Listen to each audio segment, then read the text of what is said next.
You want to know the first thing about working on Wall Street? Well, let me tell you something. It's not really about the numbers. There's really nothing I could tell you about the actual inside game that would help you. But something that would help you in life and just everything in general is people. Watching people. Seeing how they work, seeing how they tick, seeing how they move. Learning social dynamics. Learning what it's like. The social science, if you will. I mean, there's a lot of books out there, about dark psychology or seduction or anything in particular, but really, you want something in this life. I want something in this life. Usually it's sex or money. Some people have other things. Whatever it is, maybe you want to open up a candy store in Rhode Island. Okay, great. Go ahead, go do that. But everything you do should take you towards that. Every interaction, every whatever. You get what I'm trying to say. So if you want to make it on Wall Street, I want you to ask yourself, do you want to be a soldier? You're just kind of on the floor and making money. You're making a good chunk of change, but your boss is making a heck of a lot more than you. Or do you want to own the company? Do you want to own the company? Do you want to have a B next to your Chase checking account? There's just a B for billion. Do you want to make $1 billion? Do you want to make $1 million? Do you want to be the richest man ever to live? Do you want to have your name all over Manhattan? What do you want? Got it? Great. Now you have to make a strategy. Now look, you could be somebody's bitch for a long time. You could be somebody's assistant, somebody's secretary, because you need to learn the game. I can tell you everything, right?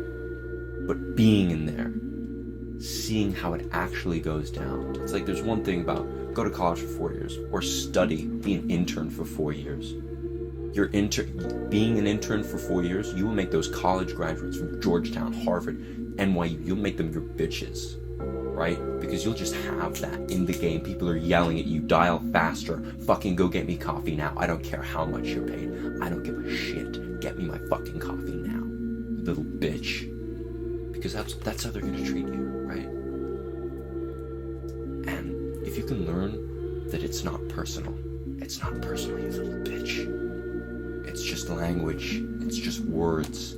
Nobody gives a fucking shit about you. Because they go home and they fuck their 26-year-old wives deep into their 50s, right? They get a new one every 5 years, right? They don't give a shit about you. Because at the end of the day, you're there for 2 seconds. They're able to focus on something for 2 seconds with everything they have and then switch off completely. That's something so unbelievable, the ability to switch off completely. It's not being super fucking overthinking and whatever the fuck. Although that will help you in some areas in life. But having the ability to switch off. And then when you're on, it's almost like you're on battery. Oh my god, this girl. She's doing things to me. She's playing with me, playing with my emotions.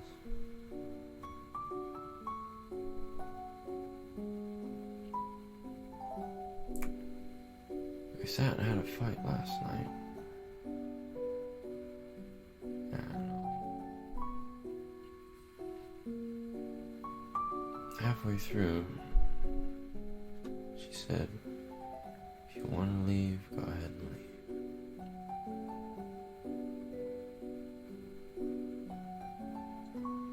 She wasn't saying it to hurt me. She was saying it to protect herself from hurt. But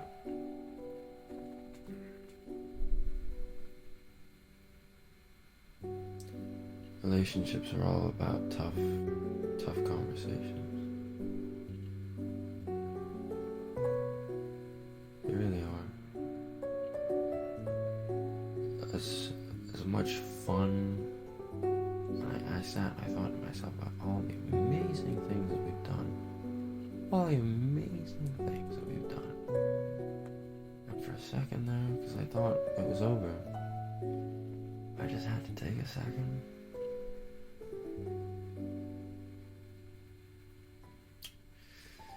Really,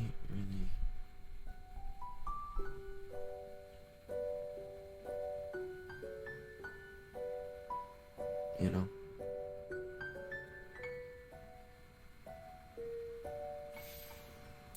because she has done so much for me. I've done so little for her. I just wish she would know how much I care about her. The lion is the king of the jungle. So the man said to me. I asked, why isn't the ape the king of the jungle? He said, because the ape kind of cruises. That's the important thing to know. The reason why the lion's the king of the jungle is because he doesn't cruise. He doesn't take days off. He takes restful days after some hard work, which is very much needed. But he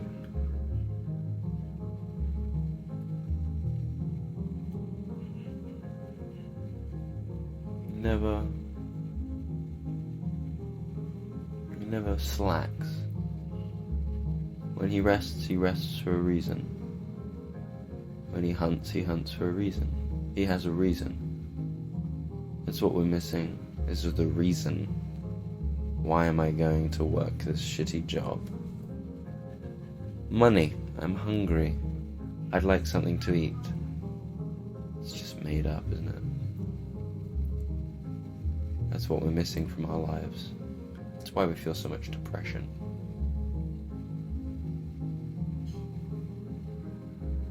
But I must say, to emulate the lion is no easy task. To emulate something that's so primal and instinctive, and something that just does what it wants to do. It's fascinating. If we could be more like that, we'd be more, perhaps not more human. What does it mean to be human? It's a fascinating question. What is it to be human? Well, to be human is to want to accomplish, to want to achieve, to want to be greater. Nobody wants the silver medal at the Olympics. Nobody wants the second world record, if you get what I'm saying. People want the world record, not a good time. People want the world record. I say people, I mean humans. It's what we're bred for. To be better. And in every generation it just gets stronger and stronger. The hunger to want more out of life. People 100 years ago lived to 50, now they live to 75. On average. Of course, people live to 100, they live to 120. Perhaps by the time my grandchildren are alive, it could be something as crazy as 200. 200. We're living in Stone Age times. It may not seem like it now, but what the world is capable of, what will happen, it's unfathomable. It truly is. Hey, please, come in, have a seat. It's lovely to finally meet you. Alright. So, why are you here? Sorry, it's a little joke we have in the office here. Whenever somebody comes in, we say, why are you here? We know you're getting a divorce, right? Getting a divorce. Well, that's okay. Why? Do you hate your partner? Does your partner hate you? They cheat on you? Do you cheat on them? Did you sign a prenup? It's the first question. Did you sign a prenup? Because it makes things so much easier for us. Prenup, I mean, if it's a good prenup, if it's all in order, boom, bingo, bongo, bingo. You don't even need to hire me for half the time that you would if you didn't have a prenup. Don't have a prenup. Why did you not get a prenup? Look, I'm not going to hit you over the head with it because nobody talks about prenups. It's the number one most underrated thing. Why do you not have a prenup? That's just what I ask people. I say, you're engaged, you're getting a prenup? You know, and they go, what? And most of the time I ask the guy, you know, I mean, but girls too, you know, sure. I ask the guy and he said, I don't want to have that conversation. You know what I mean? I don't want to have that conversation. I get it. It's a tough conversation. But you have no business committing to someone for the rest of your life if you cannot have a tough conversation with them. That is a recipe for disaster. That is a recipe for catastrophe. You're not able to have a hard conversation where she might not like what you have to say. That doesn't matter. You're a human being, and you know what? As perfect as you are for each other, chances are you're still a little bit different. That's just how it goes. That's life. If you could find someone who is exactly like you in every way, would you marry that person? It's just an honest question. But look, you're here now, and that's all that matters. Is that you get this over as quickly as possible that you want your next girlfriend. Look, trust me, man, you're gonna be 80%, something like 80% of married couples who divorce are then remarried within the next 5 years. Why? What? Why? It failed. Something about the till death do us part. They just, and then they pick someone else to till death do us, you know what I mean? It's a complete lack of respect. And you know what? Chances are, this is an interesting fact. Most marriages fail within the first 4 or 5 years. Do you want to know why that is? Research and studies say that is the age where a child becomes able to kind of take care of itself a little bit. So marriages are only built to last until the kid can wipe its own ass. How's that for romance?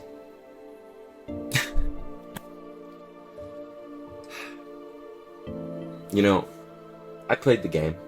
I got married because getting married's what you do, right? Get out of high school, get out of college. Married my college sweetheart. Of course. And it was a disaster, of course. I still, she's a very good mother, and I respect that. And we have a fine relationship. But it's funny because true love, true love is difficult. And I've only maybe seen it once out of everybody I've ever met in this industry. I doubt anybody in the marriage. I mean, getting married, you get married with just a piece of paper. And it's the most legally binding thing you will ever sign in your entire life. But movies romanticize it, the church romanticizes it, your family romanticizes it. Your parents are married, my parents are married, right? My grandparents are still together now. Their parents were together until they died, and their parents, because that's how it goes. Only today have we had a huge increase because of social media. It's just so easy to send a text, hey, to some girl you slept with in high school, and now all of a sudden, she's posting about how, she's single and loving it, and you're seeing this, and you're saying, damn, she looks good. And your wife, who you got married to because your dick told you to, and now you hate each other, and it was once a very, very strong relationship where you're both building each other up, inspiring each other, not just in life, but in a career path. And now, all of a sudden, it's almost the opposite, like you're taking each other down, like you're trying to... An interesting way of looking at it is marriage is kind of like floating in water together, like treading water together. You're waiting for the boat or whatever. It's another day. As I leave the apartment, I take the mail. As I walk down the street, it's raining. Who am I? I ask myself. Who am I? Who am I? How do I take the mail? Cops show up to the person's place, the first thing they think. I check the mail. The mail's still there. The person hasn't been home in a while. The mail's gone, they think. He must still be here. His mail's here. He must still be here. His mail's gone. I should explain. doing this for so long now. It just seems so normal to me. But 2 weeks ago I was in a penthouse. Now I'm in some shitty little dugout in Hell's Kitchen.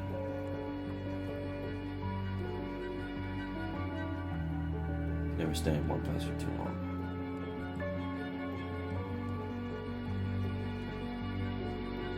Why I like him? Nothing against the guy. But there was a bounty on his head. Better him than me, so whatever.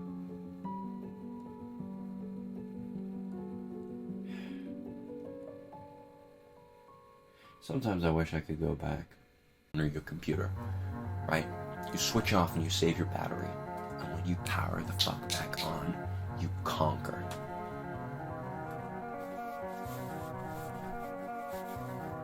So, fucking grab your balls, put on your best fucking suit. If you don't have your best fucking suit, buy one. I don't care how much money you don't have. Money is fucking... These days in particular, in 2024, money doesn't exist. It's fucking numbers in a fucking bullshit little computer, right? How much fucking cash have you exchanged in the last 12 months, right? Except going to your local fucking deli or your grandma giving you a Christmas card, right? Right. This isn't fucking funny. This is serious, okay? So, I don't give a shit about you, man. I really don't. But I still want to give you good advice. So stick by this. Every day, I don't give a shit how high up that mountain is you want to climb. Every day, move your fucking foot forward. Move your fucking foot up. Take the next step. Never settle. Never rest. Never fucking chill out and ride along and take the easy option, because one day you will fucking regret it with everything inside of you that you fucking wasted your life having a rest in on a Saturday or a Sunday. I don't give a shit what day it is. Every day, take a fucking next step. Never stop. And once you reach the top of that mountain, feel that feeling. Feel the accomplishment. Set out small goals and accomplish them. And with that little piece of dopamine that Jesus gives you, fucking imagine how fucking huge that would be if you fucking set out to become the richest man in the world and you fucking did it. Just like every conqueror before us. We're mere mortals. Alexander the Great. Any famous whatever leader that you look up to, they came out of a vagina just like me and you.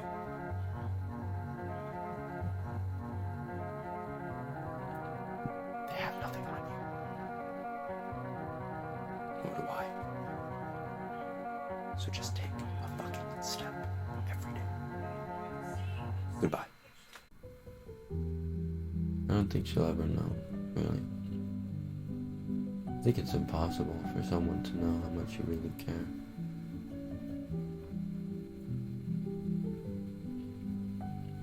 Because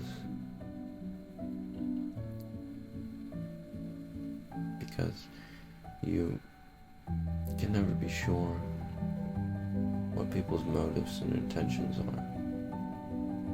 She might think I'm just trying to get in her pants. That's what she's thinking. 100% that's what she's thinking. She's thinking this guy just wants to fuck all the time. So how do I prove to her that I don't just want to fuck all the time? Even though I do want to fuck all the time, you know?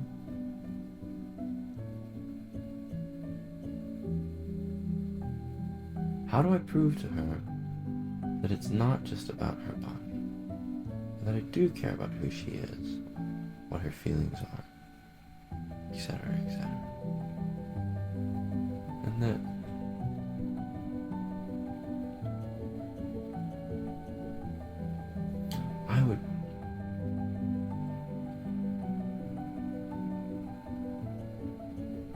I'm fooling myself.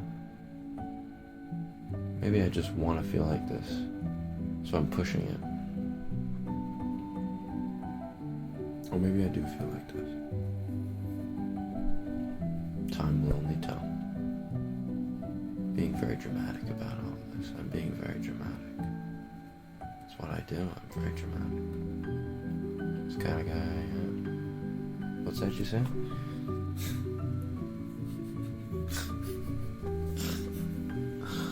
Oh, that's good.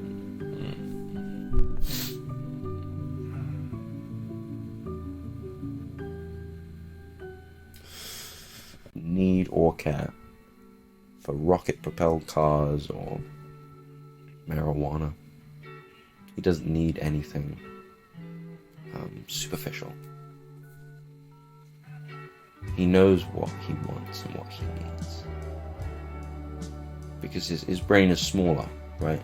Our brains are a little too big for our own good. I think it's very interesting. I'm trying not to lose this thought, but I think it's the idea that you have this huge ambition, and then you also have like this huge sector that just kind of says you can do it. It's like it's just like everybody feels the same way, that we can do anything. Now, in public settings, we might kind of play it off and play I want to be a comedian. I don't know if I could be on Netflix, but I don't know. Deep down, shit. Surely, I mean, there might be some imposter syndrome. There's always some imposter syndrome on the way to the top of Mount Everest. That I should have fallen, I should have died, I should have done it. But the conclusion, the point. You want something deep down inside. Now you might not, let's use an example. Kobe Bryant said that he wanted to be a basketball player. He knew that from a small age, a young age, he was a small child. And he felt lucky that he had that and other people have that. So let's say you have no idea what you want to do. Sure, you quite possibly, and you might have to spend some time in searching inside yourself. You might not know what you want to do, doctor, lawyer, fireman. You might not know, but you might have an inclination towards something. So instead of a career, maybe you're very social. You get what I'm saying here? So whereas being social isn't a career, there are career paths that are social.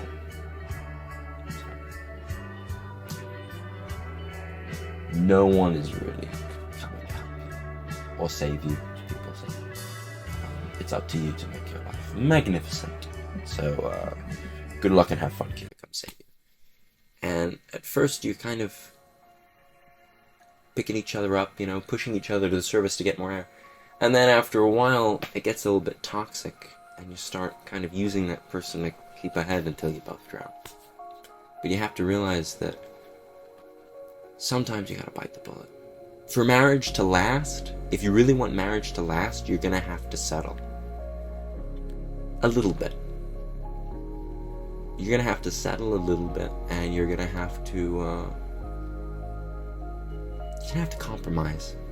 You have to negotiate. You have to get good at negotiations. You'd think lawyers would be very good at marriage, but really they just end up pissing off their partner because most people are so emotional. Part of the best lawyers aren't emotional. They understand things clear cut, and they just do what they gotta do. But hey, here I am going on. We should be talking about the details. I'll tell you what I'm gonna do. I've given you kind of the opening chat. I'm gonna move you over to my secretary, Barbara. She's gonna take the brass tacks, and we'll meet again later. And I hope we don't go to trial. It's very rare we go to trial, but it's a possibility that I just have to let you know that if we do go to trial, I like going to trial. It's one of the best parts of the job, but I mean, the fees are just ridiculous. So try and settle out of court. Honestly, just don't worry. The worst of it's over. Just accept the fact that you're going to lose some money, but you got your freedom back, and this time you're going to be fucking careful, and you will sign a prenup, yes. Alright, thank you very much. Alright, see you later. To go back. If I'd have turned myself in after the first time, I'd probably be halfway through my sentence. But now here I am. Turn myself in now, I'd never get out. So I have no choice. I have to keep moving. I have to keep running. But what am I running from? Jail? Sure. But it's deeper than that. What am I running from?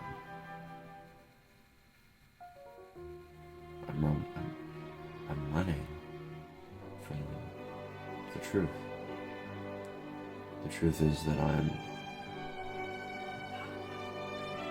a bad person. I hide behind morals and who I think I am, but I'm just a bad person. I say I'm doing good, I say I'm trying to help people, but really,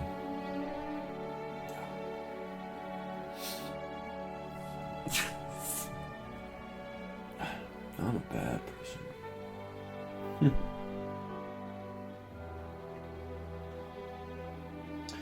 I wish to God I was a good person.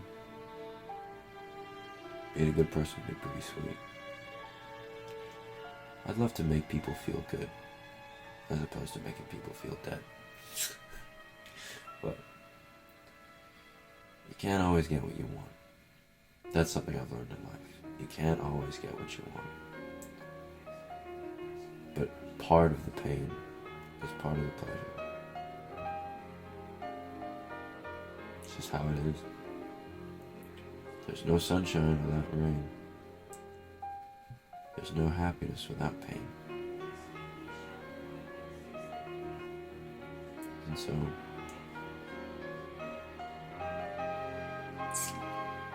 I suppose I chose the harder option, but I'm happy with that. Very happy. As long as it means that I get to look back and not have the, oh, I could have done it slightly differently, or oh, well, I kind of chicken out there. No way. No. There's not a single part of my life where I can look back and go, I chicken out there.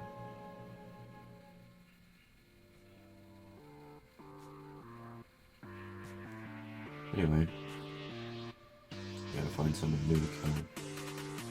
I need a new place to sleep.